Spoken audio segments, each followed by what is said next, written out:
ئەو کاتتان باش هاوڕێیان باشن بە هیوان باش بن ئێرۆ ئەمریکا دەکاتن ببرن ئەمریکا دەکاتن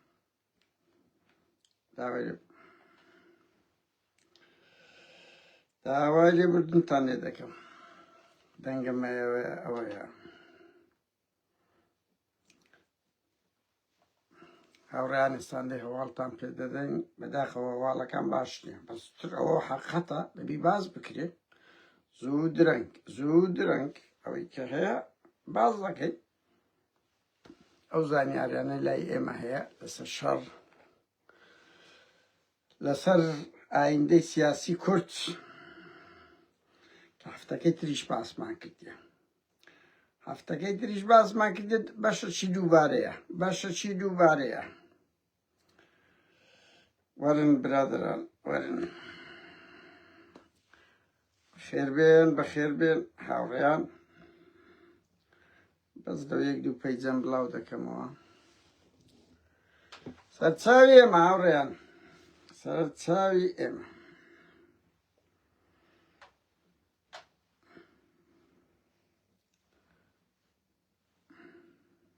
ڕەوش باش نییە بە هیوام بەرەو باشی بڕوە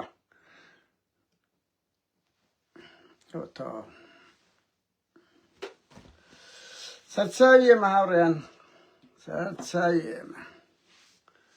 بەخێربێن ئێستان دە قسە و باز دەکەین لەسەر ئەو وەزعانە بزانین سەرز دەدەین بەڵام ڕەوشەکان بەرەو باشی ناڕوە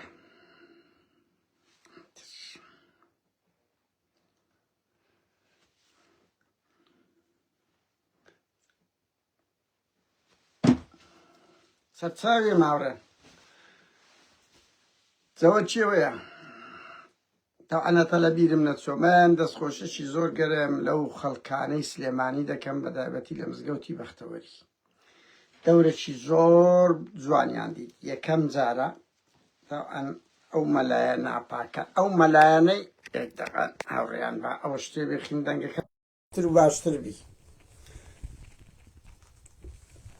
باشتر دەبی ئێستاکە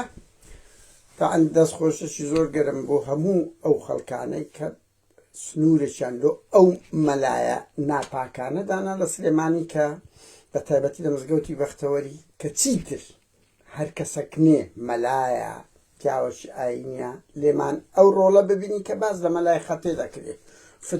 تاعن مەلای خەتێ تەفسیری زۆر لەسەر هەیە دەڵێن ڕاز کۆمەڵێکتر دەسووسدا باشتری دەکەین میت هاوڕێیان هەر ئەوە نییە بێتن بەس لە ئەوەی بکاتن مەزەلەن ساروغەک بە گەریلاوە بنێ لە کوردستان تەجەسوس بکە نا بەشەکی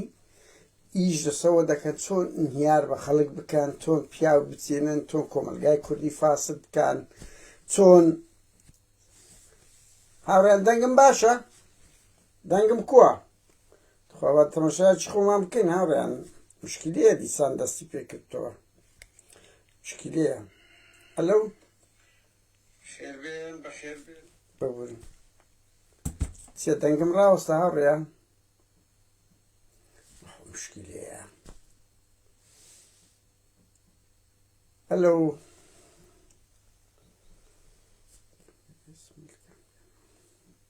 هاوڕێیان دەنگ باشەوە نییە زانم ئەلەو تەواوە تاوا ببوورن داوای لێبوردن دەکەم هاوڕێیان بۆیە شتێکی زۆر باش و کە سنوورێک بۆ ئەو مەلادانرە چیتر مەلا نییە تەقدیس بکرێ ئەو مەلایانەی کە ناپاچی دەکەن تاوان ئەمە لەگەر ئەو پەڕی ڕێزمان لە بۆ ئەو مەلایان نیشتیمان هاوڕێیان 5 دقەی تر لۆتان دەکەم 5 دقەی تر دەچمە شوێنەشکە دەکەم 5 دقەی تر پێدەچێنێت خراپبی ئەوەش هەمووتە ئێستا چۆن هاوڕێیان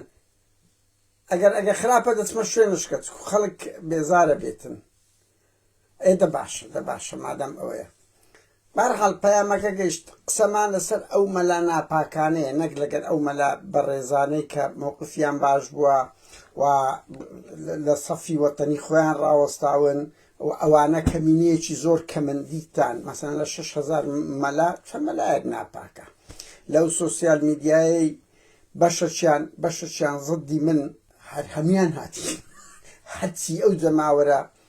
هەندێکیان لە نەزانیە بەس هەندێکیان بە بەرنامەیە دێن دژی ئێمە قسە دەکەن هەرچی زمان زبریە کەمینەیەکی زۆر کەمن هەمیان خڕکێ و 500 کەسن هەر هەمیان بان دەکەم من لەبەر ئەوەی زمانی دەربڕین یان ئەوانەی بە زمانی پیس قسە دەکەن هەمیان بلۆک دەکەن نەگفتوگۆ دەکەن بەس جوێن دەدەن نەوەیەکی جوێندەر تەشهیر با بچن لەو شوێنانەی کە بەو زمانە پەروەردە بوونە با بچن لەوێن دەرئەوە بکەن مەلایە فلیمەکیان لەسەر دەردەچێنم 50 کەسیان وەردەگرم ئەندازیارە پارێزەر نازانم چییە بەو زمانە پیسە دێن قسە دەکەن دەڕشێنەوە وەڵڵا جوێن دەدەن مناڵ یعنی مەلا ئەی هاوار چەند مەلایەکە چەند ئەندازیارەکە هەمیان کۆ دەکەمە دەرم ئەو ئەخلاقی ئیسلامی سیاسی کوردیە و ئەو بابەتەم بەردەوام شنەسە کردووە زیادە دەکەن بەهەرحاڵ داگیرکەرانی کوردستان هەر بە تۆپ و تارە لێمان نادەن بەشەشی بەهۆی ئەو نەوە ئەمەلا و پیاوە ئاینی و حزبە ئیسلامیانە دێنە ناو خەڵک و دەبێت ڕسویان بکەن و کەمینەیەکی زۆر کەمن لە سۆسیال میدیا بڕۆسەیەکەن هەمووی 500-600 کەسن لە جەماوەری ئەو پەرخۆیان بکوژن حزبی ئیسلامی نامۆیە بە کۆمەلگای کوردی بۆ قەت سەرکەوتن بەدەستنانی نابتە 100 قەت بابە 105 تەزویری لێ بکرێ حزبێکی نامۆیە حزبشکە دروست دەبێ ئەلمانیە یان مەدەنیە یان ینی وەکو گۆڕانە وەکو سێ بەقەدەر هەموو حزبی ئیسلامی دەینی لۆ یعنی ئەو حزانە ئەوەنە بە کورتی ئیسلامی سیاسی پێویستی بە ئەو بدەیتە چاکسازی لە خۆی بکە بە تایبەتی لە مەسەلەی نەتەوەی ڕێک وەکو شوعیەکان 60-70 ساڵ بە حکمی لاوازیان لە بەرنامەی مەسەلەی نەتەوەی دیتان پارتی وێچێتی ئاوا گەشەیان کرد لە شاخ لە قۆناغی 60-70کان حزبی شوعی بە پاشکەت بەشی هەرە گەورەی مەسەلەی نیشتیمان بوو ڕێک حزبی ئیسلامی وان نەبڕوایان بە دیموکراسیەت هەیە نەبڕوایان بە مەسەلەی نەتەوەیەتی هەندە هەیە هەمیشە زار لە خۆیان بازەکەن فۆکسیان بەس لەسەر مەسەلەی وەرە سپێدە و پەیامیان ببینە چویمە ناو ژۆرێ براکەم ئێستاش خەریکی غەزەنە ئاگیان لە ڕۆژئاوانیە تۆ لە ناو کۆمە ئەوە ناپاچی نەبی چییە تۆ ئەوە ناپاچی نەبی چییە بۆیە ڕسواکردنیان ئەرکە و من ئیشانەسە دەکەم هەزار ئەوەندە جوێن و کەمپینمان پێدەن ئەوەندە تەسییر لەمە ناکەن خەڵکەکی مەبدەئین بە قوربان بە ئەرهابی پارتی وشێتی نەکەتین بەو مندار و تارانەیان گۆ دەنێرنە سەرمان هاوڕێیان یەک بچمە سەر شەڕی کورد و لەگەر سووریا هەفتەیەک لەمە و بەش ئەڵە نەبوو 12 مانگ بوو ڤیدیۆم کردیە ئەوە مایە لێرەیە ئێستا لۆتان بەشەکی پێویست ناکە دووبارەی دەکەمەوە 12 مانگە بڕۆن بزانن ئەو قسانم کردیە پیلانێکی گەورە لەسەر کورتەیە ڕێککەوتنی پاریس گەورەترین گورزە لە کوردرایە خیانەتەکە ڕێک وەکو سیڤەر و لۆزانە ڕێک وایە بڕوان پێ بکەن هیچ کەمتر نییە سیڤەر و لۆزانە ناپاچەکە بەشێکی بە خۆمان بەشدارین ئەو پارتی وێچێتیە بەو ئەزمونە سەقەتە و بەشێکیش بەهۆی ئەوەی کاکە ئەو جۆلانیە لەوەی ناپاکتر نییە لە بۆ ئومەی عەرەبی لە بۆ ئومەی ئیسلامی دیارەم قەزم لەو عەرەب و لەو ئیسلامیانەی کە گوایە ئەوانە دژی ئیسرائیلن کە گوایە دژی ئەمریکان کەس خیانەتی گەورەی وەکو جۆلانی و حکوومەتەکەی ناکە لە بەرامبەر نەتەوەکەی لە بەرامبەر ئاینەکەی بەقەدەر ئەو جۆلانی و ئەو حکوومەتەی یعنی ئیسرائیل و ئەمریکا لەوەی باشتریان نابێت کابرایەکی وەتەنی نیشتیمان پەروەری سووری لەوێ بی ناچی 1/5 خاکەکەی بداتە ئیسرائیل 1/5 دایتە ئیسرائیل و چ بە ئەمریکا پێ بڵێ لۆی دەکەن هەمووش بەشی هەرە گەورەی لە پێناوی ئەوەیە کورد نەگاتە ئامانج تورکیا کە وەکو مستەعمەرە یەکێک لە ئەوەیە دەوڵەتە داگیرکەرە گەورەکانە کە جۆلانی و شەیبانی بە تایبەتی شەیبانی سەر بە تورکیایە هەر ڕاست هیچ سەرقینە لەگە هاکافیدەن ئەوانە لە پێناوی کورد نەگاتە ئامان وەکو گوتم دەرپێ خۆیان داکەناندیە لە قەومی و لە ئیسلامی لە قەومی و لە ئیسلامی لە بۆ دەوڵەتی ئیسرائیل ئەوە دەبینن یعنی ئیسرائیل چ دەکە یەک لەسەر پێنجی خاچی سووریان دایتە ئیسرائیل و قبوڵی دروزەکان دەکەن لەبەر ئەمری قەومی ئیسرائیل دایکیانێتەوە دێ خەریکی کورد دەبیت خەریکی هێرشی سە کورد دەبیت ئەوە هاوچەشەی سیاسی زۆر گۆڕی دنیای سیاست وایە ینی ئەوە دووتمان سیڤەر لۆزان کۆماری مەهابات دوای ڕوخانی برم ستالین و سوال ناوەکەی سوڵتان ناوەکەیم لە بیت وەزیر خارجێکی ئێرانی گورزێکی زۆر گەورەی لە ستالیندا پێ ڕابوارد پێی گوتی نەوتی ئێرانی دەدەمێت نەوتەکەشی نەدایە و کۆماری مەهابات و کۆماری ئازەربەیجانی پێ ڕوخاند ڕێک من ناڵێم دەگاتە ئەو ئاستە بەڵام هاوچێشەکان گۆڕایە کوکۆن حکوومەتی شێخ مەحموود دروست بوو عێراق هەر وجودی نەبوو کۆماری مەهابات و ئازەربەیجان هەموو پشتیان تێکرد ئەمریکا و ئیسرائیل لەو قیەم و ئەخلاق نییە لە دنیای سیاست کەس نەڵێ قیەم و ئەخلاقەیە من بەداخەوە ئەو شتانە دەڵێم بەڵام حقیقەتەکە دەبی بڵێم و هیوادارم غەڵەت بم هاوڕێیان تەمەنا دەگەم خەڵک یەک بە یەک هەر هەمووتان بێن بڵێن قادر نادر تەقدیرەکەت غەڵەت بوو بەڵام ئەمریکا و ئیسرائیل تا منتیقەی کوردی حەسەنە حەسەکەیە قامشلیە کۆبانیە ئەوانە سەناکەن کورد بۆ خۆی بتوانی لەو منتیقانە مقاومە بکە قسە ناکەن یعنی نە تێکەر بە کورد دەبن نە تێکەر بە عەرەب دەبن ئەوەی من بزانم لە عەرەب نادرێت لەسەر هێرش لە بۆ ئەو منتیقانە دێر زوورە ڕەق هەیە لەو شوێنانە چێ دەباتەوە ئەوان سەیرکردن بەس بێتە منتیقە کوردستانیەکان وەکو ئەوەی باسم کرد حدودیان لۆ دادەندری بەس تا ئەوی تر لا تا ئێستا تا ئەو چرکەی باز دەکەین ئیدارەی ترام تۆم باراک ئەو ناپاکە کە ئەمن 2 هەفتەیە هاوارەکەم کەسە چی خەتەرە دژە کووردە هاوسۆزی تورکیا و سووریایە ئەنتی کووردە میستەر وڵسنی ساڵی 1920 کاکە ڕسوای بکەن کاکە خەڵک خۆپشاندان دژی بکە خشیان پێدێ ئەوا دەبینن هاوچێشەکان و دوێنێ مەسعود بارزانی مەزلوم کۆبانیشتان دیت چەند بە گرژی و ناخۆشی دانیشتی بوو تۆم باراک پەیامی خەتەری پێیە ڕاستە ئەو بڕیادەری یەکەم و کۆتایی نییە بەڵام نوێنەری ترامپە و تەسیری لە ترامپەیە دیارەت ئەنتی ئەوانەش هەن ئیش دەکەن جموجۆڵ دەکەن ئێستا لۆتان باز دەکەن گرنگ ئەو زانیارێ من هەیە لەو منتیقە عەرەبیانە کێشەکە چۆن بی ئەوان تەدەخل زۆر ناکەن حەقیان نییە لەسەر ینی ئەمریکا و ئیسرائیل و ئەو شتانە حەقیان نییە کورد 17,000 شەهیدی دایە ئەحمەد شەرە سوڵتەیەکی تیرۆریستی هەیە هەمان داعشە بە ڕەنگەشکێ براکەم بە ناوەشکێ ئێستا شێزەکەی چ دەبی ئەوە دەگەڕێتەوە سەر زۆران بازی ئەوان کورد وە گەورەترین خەتەری کورد لە چدایە یەکەم ئەو هۆزە عەرەبیانەیە کە سعودیا و خەلیجیش پارەیان داینێ لێیان هەڵدەگەڕێنەوە ینی بەجددی لێیان هەوڵ دەدەن دوو ئەمریکا و ئەوروپا و بە فەرەنساشەوە درۆی دەکەن بۆ زانیاری سیر کرد دەبن کورد بباتەوە دەبتە ئەمری واقع کورد نەباتەوە هیچ تەدەخل بەس لە منتیقەی کوردستانی ینی خەتی کوردستانی لە بۆیان نییە بێنە پێش لە بۆیان نییە بێنە پێش لە ئێستادا یعنی لێیان دەدری ئێوە شتە خراپ نییە لە بۆ کورد بەسەرک بڵێم پشت لە کورد دەکرێ بە تەواوەتی نا بەس مەسەن دێر زوورە ڕەق هەیە ئەوانە کورد کۆن ئەوە بووە بۆیە مەجرای شەڕەکان بڕیار دەردەبی بەڵام ئەوەی من بزانم تەدەخل ناکەن لەو منتیقەیە تا عەرەی تەعالە بچی لە جێشی سووری بدا و یان برێنە کورد دەبی لەوێ بمینێتەوە نازانم ئەوە بەس هاوکێشەی سیاسی لە ئەمریکا ئەگەر ئەوانە کەسانی وەکو لێنسی گرام و ئەوانە بێنە خەت و تون بن و ئەوە دەورەی خۆی دەبیت بەس ئەو ئیدارەی ترامپ بەدزی ئەو نوێنەرەی ترامپ تۆم باراک ڕەئی زۆر خەتەرە و پشتگیریان دەکاتن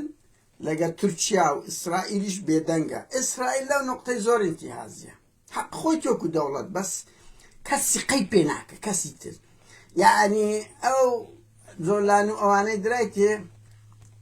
ئێستا من جێم لە وەزیرەکی بوو ئەڵێ کورد دەبی داوای دەوڵەت کە کوور کاچ خمەت و ڕاز ناکەن نایەن ئەوە چەندەمین جارە با ئێمە ئەوە بکەین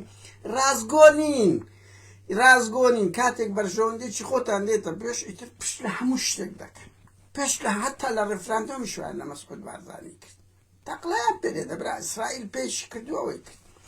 کەوە دەڵێن ئەوەش مانەوە نییان دە ئیسلامیان خەڵکە ها کورد سیقەی کرد کاکە لۆ جۆلانی ئێستا سیقەی کردیە چ گرنتێکەیە جۆلانی دەمینێ لۆ هەموو ئومەی عەرەبی لۆ ئەوروپا ئەوە دەبینی پاشەکشە لە ئەوروپا کرا پاشەکشە لە ئوکراینی ئیتر دنیای مەساڵ بەس گرنگ شەڕەکان کورد لەوێندەر لە دوێنێکەوە شەڕی باشیان کرد یا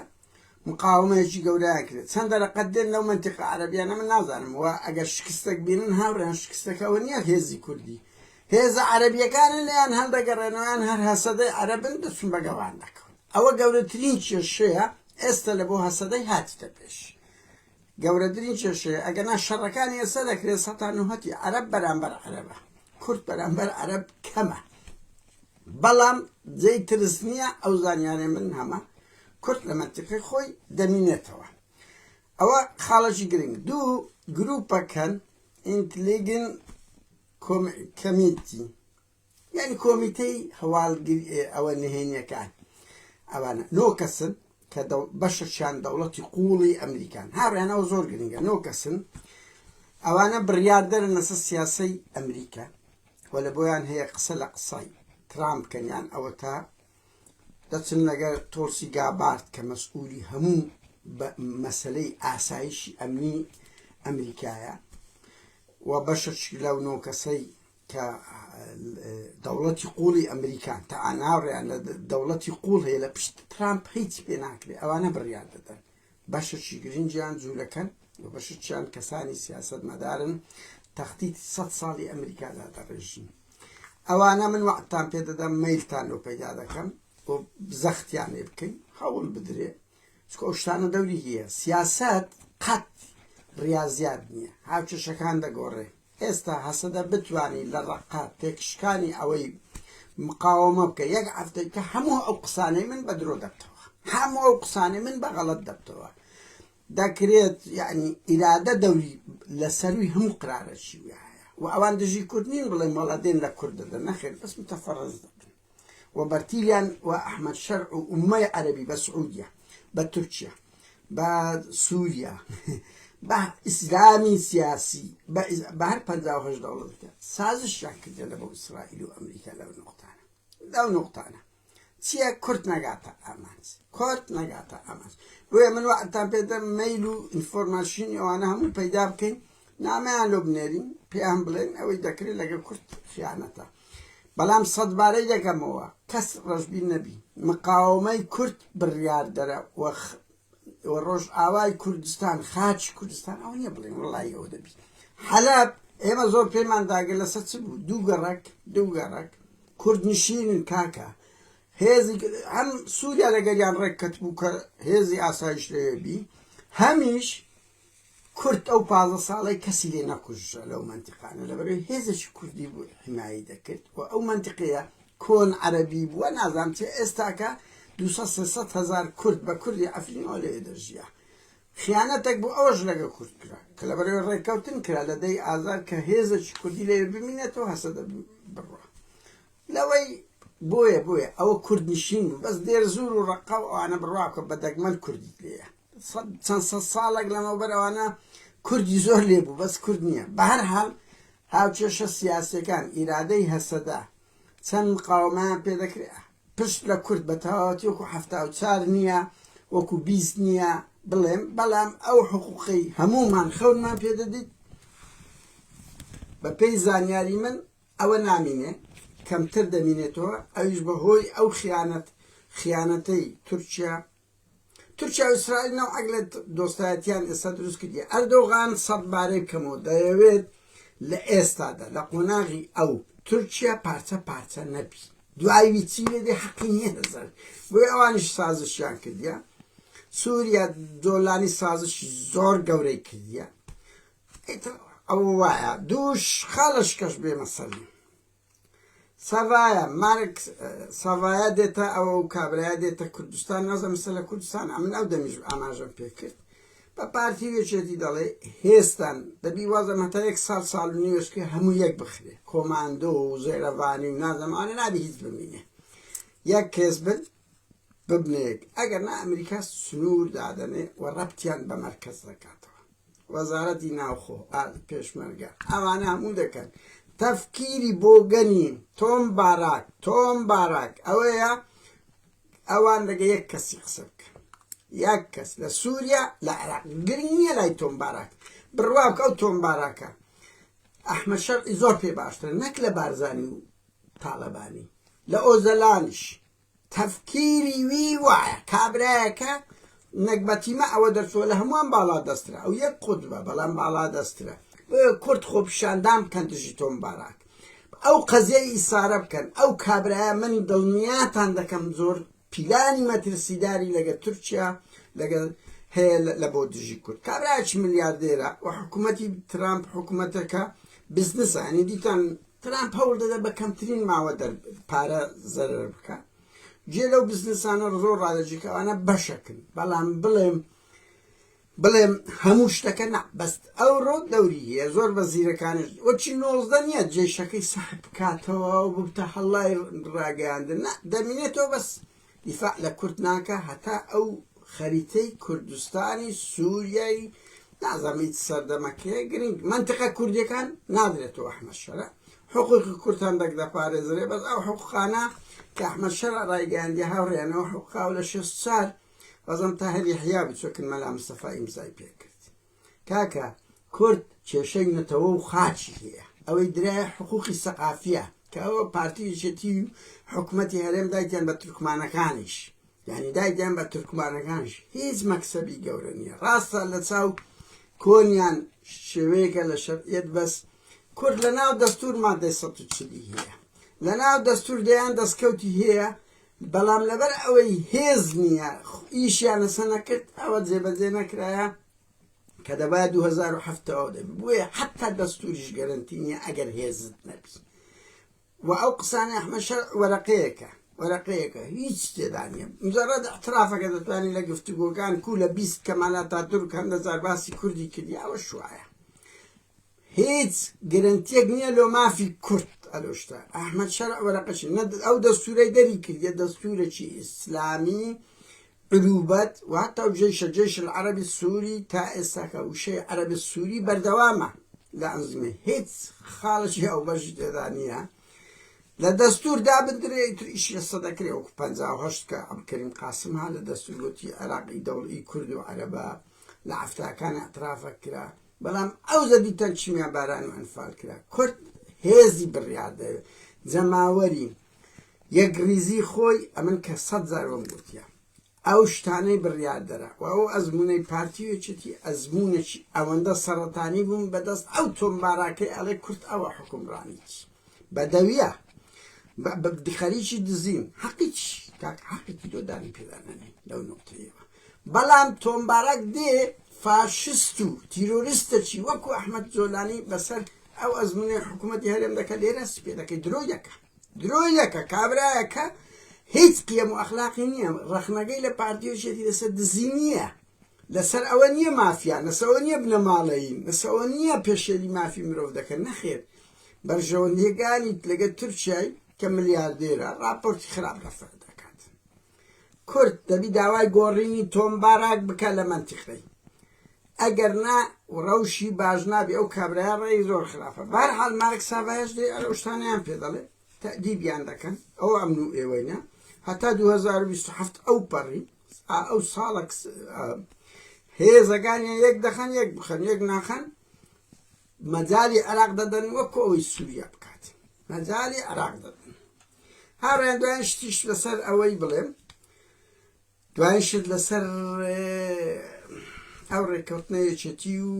شاسواری ئەمە پێم شتێکی باشە پێچوانێ هەموو خەڵکەی و هەمووانەی بەگەریان ناکەون ڕاز ناکەن بەشی هەرە گەورەیان ترسیان نەمەوڕێی پارتیە ناوێرن بەگەریان کەون پارتی هێزەکە ناڵێ ئەمە سیونۆ کوسیم هەیە و بە ئەکسەرێتی ئەوانش ئێستا سیونۆنە وایاننا ئەگە بە شەرعیەت بی لە هەموو دنیاش وایە هاوڕێیان سەرۆکی کۆمار مەسەڵەن سەرۆکی وڵاتەکە حزبك مخول دكا ليستك مخول دكا داري بروح حكومت بيقنا كفشلتي ناو داري براكم ليستش كبابي سرپرشتي بكا لاي بارتي يشتي اوشتانيا نك لاي بارتي لا يشتيش اوانا يكوسي شاهب يوكو جملة قيزة وني ملا باختياري هر خوان بي حاكمة بويا لسر او اساسي بارتي وادري اما اكسرتي دبي هموش بذوقي من بي امن خير وبركات بم امن باوك كبم ئەوان کە هەموو مناڵ و ئەو بنی شش پارچە گۆشت چام دەمێ ئەو تەجروبەیانەیە تۆشت ساڵێک و سێ مانگە هیچێک لەو خاڵە لاوازانەی کووردە ئەوە عێراق چەند چاپێت سەرۆکوەزیرانی گۆڕی ئەوە وا سەرۆک کۆمار دادنن ئەوە پەرلەمانیان تەشکیل کرد هەرێم نە 2024 مانجی دەوە انتخابات کرا تا ئێستا نە پەرلەمان کۆبوویتەوە نە حکوومەت پێکاتیا هیچ نەکرا ئێوە ئەزمونەشی زۆر سەقەتات شەڕیشیان لەسەر چێ کێشەکەش چییە لە جەنگدانین کە ئیسرائیل لە گەرمای جەنگیش لەو شتانە ناگەوی نەخێر لە ئەوەدانان لەسەر وەزارەتی ناوخۆ چەند پۆستەکە ئەوە سەرەتانی کوردە ئەلێرەدا نمونەیەک پیشان دەدەن کە دوژمنانی کورد ئیشی لەسەر بکەن بەهەرحاڵ یەکێک لەو حیزبە خەتەرانە پارتیە یعنی ئێستا کەش وەدەزانی کوردستان کە تاڵەبانی لە 2005 تەسلیمیان بوو تاپۆی ماڵی باوشیانە بە کەیف خۆیان تەوزیع بکەن ئەلا ئەوان بن ئەلا ئەوان باڵا دەزن ئەگەنە ئاوا کوردستانت لۆ سومعەدە بە وەیەکێت شتێکی هەندە باشتر نییە بڵێن ئەوە بی بۆیە پاڤل ناوێت سازشیانەوە بکە یەکی پارتیش ئامادە نییە ئیتر ئەو ئەزمونەیان دروست کرد ئەمن پێم ئەو ڕێککەوتنە خراپ نییە حدودێک لەو پارتیدا بندرێ بەڕاستی یانی بەس دەرەقەت دێن من نازانم بڕوا ناکەم دەرەقەت بێن قورسە بەڵام سنووردانان لۆ ئەو غلوولەی پارتی شتێکی باشە شتێکی زۆر باشە کاکە و ئەو حیزبانەی تر کە نایەن بەشی هەرز گەورەی ترسیانە لە پارتی مەوزوع ئۆپۆزیسیۆن بوو نییە یعنی من بە لێرە ڕەخنەیەکی زۆر جددی لە هەڵوێز بگرم یعنی ئەو جەپەی هەبوو کە بەر لە انتخابات هەموو حیزبە ئۆپۆزیسیۆن نەیان کرد